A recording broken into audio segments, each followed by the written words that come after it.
প্রিয় ভাই সব, এদের বুদ্ধি সীমিত বুদ্ধি। আর আল্লাহ কোরআনে বুদ্ধির কথা বলেন নাই, আল্লাহ বলেছেন জ্ঞানের কথা। আর ওরা হলো বুদ্ধিজীবী। ওরা কি জীবী কন? বুদ্ধিজীবী। আচ্ছা, আপনারা একটা প্রশ্নের জবাব দেন তো, দুনিয়ার সব থেকে বড় বুদ্ধিজীবী কেডা? মাশাআল্লাহ, আপনাদের ওয়াজ না শুনাইলেও হবে, আপনারা তো জানি ফেলাইছেন সব। সব থেকে বড় বুদ্ধিজীবীর নাম হলো শয়তান। আর সব থেকে বড় জ্ঞানীর নাম হযরতে আদম আলাইহিস সালাম। মানুষের মধ্যে সর্বপ্রথম আল্লাহ তাকে জ্ঞান দান করেছিলেন। সুবহানাল্লাহ কোন?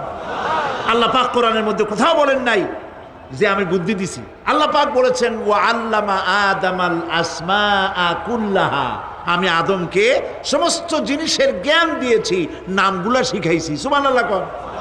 ওয়ালাকাদ আতাইনা দাউদা ওয়া সুলাইমানা ইলমা, আমি দাউদ আর সুলাইমানকে কি দিছি? বুদ্ধি দিছি। কি দিছি? জ্ঞান।